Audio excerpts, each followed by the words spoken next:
दरभंगा संसदीय क्षेत्र में 13 नवंबर को शांतिपूर्ण वातावरण में मतदान समाप्त हो गया। वहीं मतदान समाप्ति के बाद दरभंगा के जिलाधिकारी सह जिला निर्वाचन पदाधिकारी राजीव रोशन ने दरभंगा के शिवधारा स्थित बाजार समिति में प्रेस वार्ता कर मीडिया से बात करते हुए पत्रकारों को संबोधित करते हुए कहा कि दरभंगा में चौथे चरण का मतदान शांतिपूर्ण समाप्त हो गया। इसको लेकर उन्होंने सभी लोगों को धन्यवाद करते हुए कहा कि आप लोगों के सहयोग के कारण ही मतदान शांतिपूर्ण रूप से समाप्त हुआ है। उन्होंने यह भी कहा कि ईवीएम मशीन को कड़ी सुरक्षा व्यवस्था के बीच बाजार समिति के ब्रजगृह में रखा गया है। ब्रजगृह को चारों तरफ से सीसीटीवी कैमरे से घेर दिया गया है। वहीं पुलिस प्रशासन भी अपनी नजर बनाए हुए है। जिलाधिकारी राजीव रोशन ने दरभंगा संसदीय क्षेत्र में हुए मतदान के प्रतिशत के संबंध में बोलते हुए कहा कि दरभंगा में कुल 56.6% मतदान हुआ है। दरभंगा के जिलाधिकारी राजीव रोशन ने कहा कि 13 मई सोमवार को दरभंगा संसदीय क्षेत्र में सुबह 7 बजे से लेकर शाम 6 बजे तक मतदान हुआ और सभी जगह में काफी शांतिपूर्ण वातावरण में मतदान संपन्न हो गया। दरभंगा के लोगों ने बढ़ चढ़कर मतदान में भाग लिया। उन्होंने यह भी बताया कि मतदान के क्रम में कहीं भी प्राथमिकी दर्ज नहीं हुई है। जिले के सभी लोगों को धन्यवाद दिया। आज दिनांक 13 मई 2024 को दरभंगा संसदीय क्षेत्र के लिए निर्वाचन संपन्न हुआ। निर्वाचन कमोबेश शांतिपूर्वक रहा। जहां कहीं भी मतदान में लोगों के जमा होने या किसी भी प्रकार के 100 मीटर के दायरे में बात आई।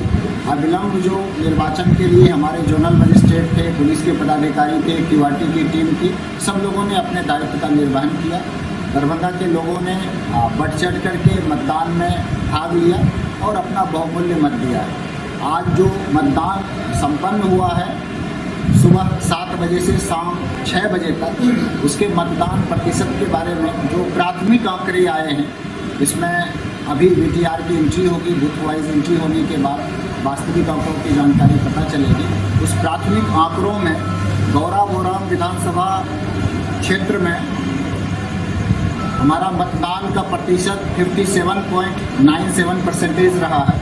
80 बेनीपुर में 55.98, 81 अलीनगर में 56.98, दरभंगा रूरल में 54.98, दरभंगा 83 53.98 और 85 बहादुरपुर में 59.93।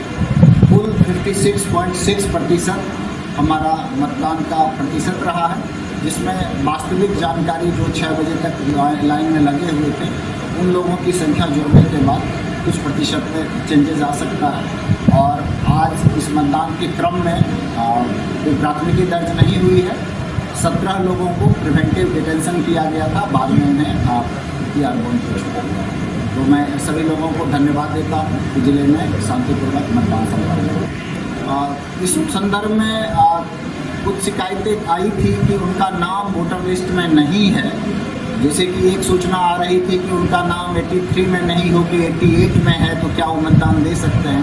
तो उन्हें जानकारी दी गई कि अगर आपका नाम विधानसभा क्षेत्र 88 में है तो आप वहाँ दे सकते हैं। तो जो शिकायतें 1-2 आई है कि बूथ में उनका नाम पहले उन्होंने वोट दिया था अब नहीं है, तो उसके कुछ कारण होते हैं।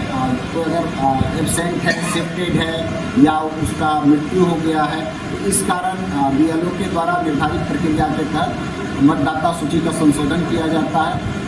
जिस समरी रिवीजन होता है उसका ड्राफ्ट प्रकाशन के बाद फाइनल पब्लिकेशन होता है, उसकी प्रति सभी राजनीतिक दलों को भी उपलब्ध कराई जाती है। और इस प्रकार से जितने भी मैक्सिमम लोग थे सबका शांतिपूर्वक मतदान संपन्न हुआ। ईवीएम के संदर्भ में शुरुआत में मॉक पोल के दौरान जो भी खराबी आई उसको इमीडिएट हम लोगों ने चेंज कर लिया। ड्यूरिंग वास्तविक पोल काफ़ी कम ईवीएम में खराबी आई। ये M3 का मॉडल आने के बाद से ईवीएम वीवीपैट में खराबी काफ़ी कम हो गई है और उसको अविलंब जो टीम थी उसके द्वारा बदल दिया गया और हमारा मतदान संपन्न हुआ। 2019 का जो लोकसभा चुनाव हुआ था, दरभंगा जिले में 58% का आंकड़ा रहा था, जो वीटीआर के आधार पर फाइनल आंकड़े का था। अभी हम लोगों का जो प्राथमिक डाटा है वो 56.6 है। मुझे लगता है कि इसमें जो वास्तविक आंकड़े आएंगे उसके साथ कुछ संशोधन होगा। जो 6 बजे लोग लाइन में रहेंगे तो कमोबेश लगभग वही मतदान प्रतिशत है जो 2019 के लोकसभा के समय था और लोगों ने अपना योगदान दिया है। जो बाकी चीज़ें थी उस सब के बावजूद भी लोगों निकल करके आए हैं और उन्होंने अपना वोट दिया मौसम की चुनौती के। भारत निर्वाचन आयोग के दिशा निर्देश के आलोक में हम लोग यहाँ ईवीएम कोल्ड ईवीएम है इसकी सुरक्षा सुनिश्चित करेंगे। यहाँ पर हम लोग राजनीतिक दल को भी उसकी मॉनिटरिंग के लिए कमरा अवेलेबल करा रहे हैं। सब जगह CCTV कैमरा लगा रहेगा। 3 लेयर का सिक्योरिटी रहता है और उसमें हम लोग सील करने के बाद कमरे को पूरी तरह उसको बंद करने के बाद जो है हम लोग उसकी रिकॉर्डिंग करते हैं और जो भी गाइडलाइंस हैं उसका अक्षर से हम लोग पालन करते हैं। ईवीएम की सुरक्षा के लिए हम लोग 3 लेयर की सुरक्षा देंगे। टॉप लेवल का सुरक्षा रहता है। जो भी कमीशन का प्रावधान है उस सब के तहत हम लोग करेंगे। CCTV भी हर जगह हम लोग बिल्कुल रहेगी सुरक्षा में फर्स्ट। दरभंगा जिला के विभिन्न विधानसभा क्षेत्र में मतदान समाप्ति के बाद लगातार इलेक्ट्रॉनिक वोटिंग मशीन ब्रजगी दरभंगा बाजार समिति लेकर पहुंचते रहे। चुनाव पदाधिकारी से लेकर चुनाव कर्मी देर रात तक वोटिंग मशीन ब्रजगी में जमा होता गया। दरभंगा लोकसभा चुनाव के चौथे चरण के तहत 13 मई को मतदान समाप्ति के बाद ईवीएम इलेक्ट्रॉनिक वोटिंग मशीन और वीवीपैट सहित अन्य सामग्री जमा करने का काम देर रात तक दरभंगा जिला के शिवधारा स्थित बाजार समिति में बनाए गए ब्रजगृह में चलता रहा। दरभंगा लोकसभा क्षेत्र के सभी 6 विधानसभा दरभंगा ग्रामीण, बहादुरपुर, बेनीपुर, अलीनगर, बौराम विधानसभा क्षेत्र के लिए अलग अलग काउंटर बनाए गए थे। इन काउंटरों पर संबंधित मतदान अधिकारी द्वारा ईवीएम जमा कराया जा रहा था। बूथों पर मतदान समाप्ति के बाद से ईवीएम मशीन एवं चुनाव करने वाली तमाम सामग्री आना आरंभ हो गई थी, जो देर रात तक चलती रही। वहीं दूसरी ओर ईवीएम जमा होने को लेकर ब्रजगृह में सुरक्षा के मद्देनजर भारी संख्या में पुलिस सुरक्षा बल ड्यूटी पर तैनात किए गए थे। अभी मनी का चीज आ रहे हैं। ये सब मशीन है, मशीन सब है, सब वोटिंग कराए हैं। वीवीपैट है, ईवीएम मशीन है और ये सब है। हाँ, जमा करने के लिए अभी 82 नंबर पे बाजार समिति हम मतदान अधिकारी थे P2 में। सर यहाँ पे जितना भी मेरा पोलिंग बूथ पे जो भी सामान था मेरा जो जमा करना है पोलिंग का, इसीलिए हम लोग यहाँ आए हुए हैं और ये सारा चीज़ हम लोग जमा करेंगे। 286 नंबर बूथ से आए हैं, एरिया से पड़ता है 286 नंबर बूथ। इसमें वीवीपैट है, CU है और उसमें प्रिंटर है, तीनों चीज़ें, बैलेट यूनिट, CU और वीवीपैट। वहाँ पे पदाधिकारी था PO सर, बस इसी के लिए लगे हुए हैं। सारे आदमी अपना जो भी उनका दायित्व सौंपा गया है वो सारा दायित्व अपना जमा कर करेंगे। यहाँ CU है, वीवीपैट है और ये आपको बैलेट यूनिट है, 3 चीज़ है और उसके साथ जो कागजात है जितने सारे वो सारे। काउंटर लगाए, काउंटर वाइज काउंटर बनाया हुआ है, 15-20 करके काउंटर बना दिया है। आसानी से अपना आदमी आएंगे, अपना लाइन खड़े होकर के अपना सारा कुछ जमा कर लेंगे। दरभंगा शहर में सड़क जाम होना यह कोई नई बात नहीं है, बल्कि दरभंगा में सड़क जाम होना आए दिनों की बात बनकर रह गई है। लेकिन इस जाम की समस्या से शहरवासियों को कब तक निजात मिलेगा यह किसी को पता नहीं। और ऐसा ही सड़क जाम दरभंगा से लहरियासराय की ओर जाने वाली मुख्य सड़क पर देखने को मिला। सड़क यातायात थाना दरभंगा नाका नंबर 6 रोड मुख्य सड़क में काफी समय तक सड़क जाम की स्थिति बनी रही और लंबी कतार में गाड़ियां फंसी रही। वहीं सड़क जाम में एक एम्बुलेंस भी फंसा रहा। वहीं एक ऑटो रिक्शा में भी मरीज परिवार के लोग भी अपने मरीज की जरूरी जांच रिपोर्ट लेकर हॉस्पिटल जा रहे थे कि सड़क जाम में वह भी फंस गए। सड़क जाम रहमगंज से लेकर यातायात थाना रोड नाका नंबर 6 से लेकर आगे तक काफी लंबी दूरी तक ये जाम की स्थिति बनी रही। इस गर्मी में और चिलचिलाती धूप में लोग लंबी कतार में खड़े रहे और घंटों जाम के खुलने का इंतजार करते रहे। आखिर कब तक जाम की स्थिति से लोगों को निजात मिलेगा यह मालूम नहीं। सड़क जाम के संबंध में हमने जाम में फंसे हुए कुछ लोगों से बात की, क्या कुछ कहा इन्होंने व्यवस्था को लेकर, आइए आपको सुनाते हैं। कितनी दिक्कत हो रही है? दिक्कत क्या हो रही है तो देख रहे हैं कि दरभंगा का वातावरण जो है, क्या यहाँ की पुलिस व्यवस्था है, क्या कहेंगे। यातायात थाना के सामने जब यातायात ही नजर नहीं आ रही, नाका के पास पुलिस नहीं है, पुलिस है भी तो वो डिफॉल्टर है, वो खड़ी हुई है, एक मूर्त बनी हुई है और पब्लिक को डिस्टर्ब कर रही है। कितने देर से सड़क जाम में फंसे हुए? काफी देर से 2 घंटा का जाम है ये।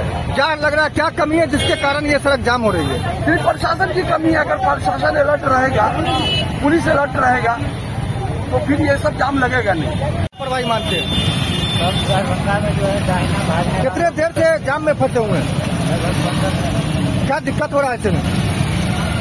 जनता की दिक्कत है, वो है। क्या कहेंगे? यातायात बना हो सकता है, मतदान दिक्कत हो रही है। कितनी दिक्कत हो रही है यहाँ पे जाम में? बहुत दिक्कत है। कितने देर से जाम में फंसे हुए हैं? आधे घंटे। दरभंगा के रहरियासराय सयादनगर स्थित मेडिकल और इंजीनियर के फाउंडेशन के लिए एकमात्र संस्थान मेड आईआईटी फाउंडेशन है, जो विगत 4 वर्षों से सफलता का परचम लहराते हुए इस बार भी अपनी कीर्तिमान हासिल किए हुए है। इस बार 10वीं में सबसे अव्वल स्थान श्रेयांश रवि 96%, रवि राज 93.6% ने अंक प्राप्त किया है। वहीं ढेर सारे छात्र छात्राओं ने 90% से अधिक अंक प्राप्त करके कीर्तिमान हासिल किया है, जिसमें बच्चों, अभिभावकों एवं संस्थान के लगनशीलता, कर्मठता एवं तपस्या का सराहनीय योगदान रहा।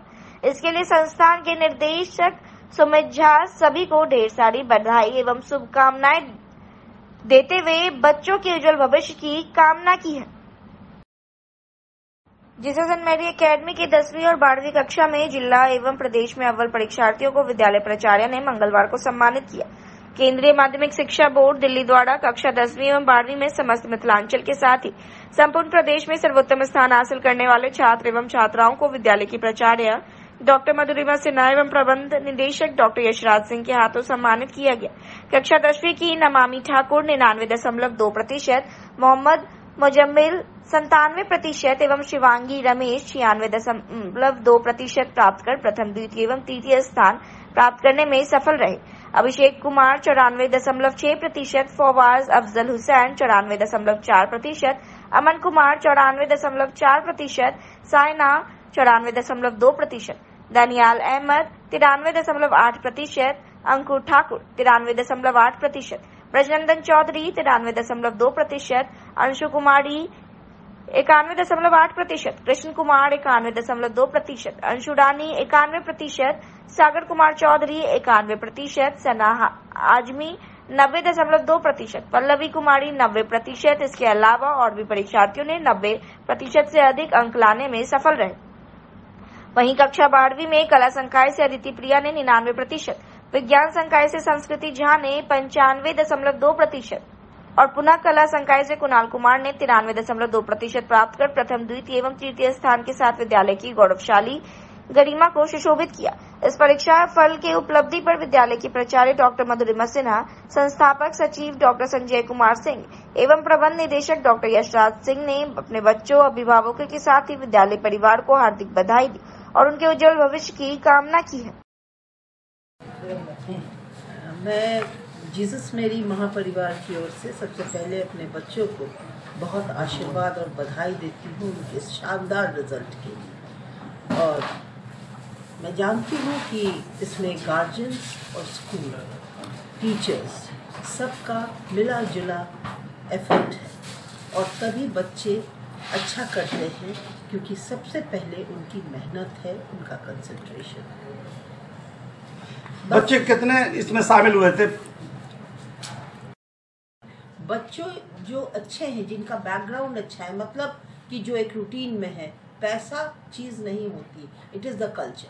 और कल्चर जिस फैमिली में होगा तो बच्चे अपनी पढ़ाई की अहमियत को समझेंगे। कुछ भी गलत करने से पहले अपने माँ बाप का चेहरा, अपने गुरुजनों का चेहरा जरूर याद करें। जो बच्चे अच्छे मार्क्स नहीं ला पाए हैं, उनको क्या संदेश देंगे?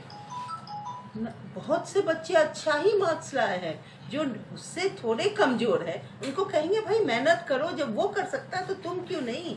सर मैडम, हमें वो काफी ज़हीन है, वो जिस चीज़ को हमारी नज़र फिसल सकती है उसकी नज़र नहीं फिसल सकती। वो कह देता है यहाँ पर ठीक करना होगा, तो ये एक बहुत बड़ा सपोर्ट हमको मिल जाता है। और मेरे टीचर्स तो हैं ही मेरे साथ, वो लोग तो मेरा स्ट्रेंथ है, मेरे बच्चे मेरी जान है। स्कूल के लिए सबसे बड़ी बात होती है कि जो भी बच्चे पढ़ रहे हैं वो अपने पढ़ाई को समझ करके अच्छा रिजल्ट ला रहे हैं। ये बच्चों के साथ साथ टीचर्स का, उनके अभिभावक का और हमारे सारे स्कूल का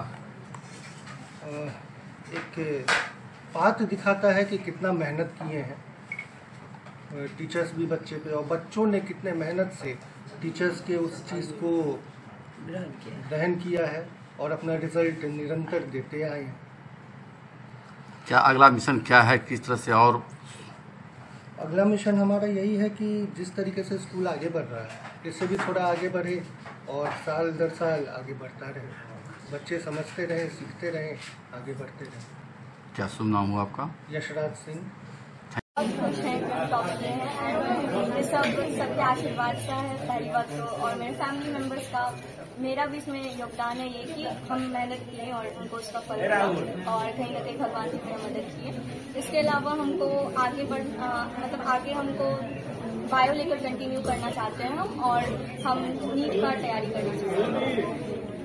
डॉक्टर बनना चाहते हैं? डॉक्टर इसलिए क्योंकि हम बायो की तरफ बहुत ज़्यादा इंटरेस्टेड हैं हमेशा से, और लोगों का हेल्प करना हमको अच्छा लगता है हमेशा से। और इसके अलावा बायो लेके हम एक्चुअली रिसर्च के फील्ड में, बायोटेक्नोलॉजी के फील्ड में परस्यू करना बहुत अच्छा महसूस कर रहे हैं। मुझे बहुत अच्छा लग रहा है और मैंने जो मेहनत की उसका रिजल्ट आज मुझे मिला। I was paid for my hard work. मेरा हार्ड वर्क जो है वो बर्बाद नहीं गया, इसलिए बहुत खुश हूँ। किन किन लोगों को देंगे क्रेडिट खुद की मेहनत के अलावा? सबसे पहले तो मैं अपने पेरेंट्स को देना चाहूँगी। मेरे पेरेंट्स ने हमेशा मेरा सपोर्ट किया जब थ्रू आउट माई जर्नी। मेरे father specially he always stood as a pillar of support. और इसके अलावा मैं स्कूल को और टीचर्स को देना चाहूँगी क्रेडिट। यहाँ का इन्वायरमेंट काफ़ी एकेडमिक इन्वायरमेंट काफ़ी अच्छा था। टीचर्स बहुत हेल्पिंग और कोऑपरेटिव थे और काफ़ी नॉलेजेबल भी थे। तो मेरे हाथ में चला मेरे पेरेंट्स और मेरे टीचर्स रिजल्ट को जिम्मेदार।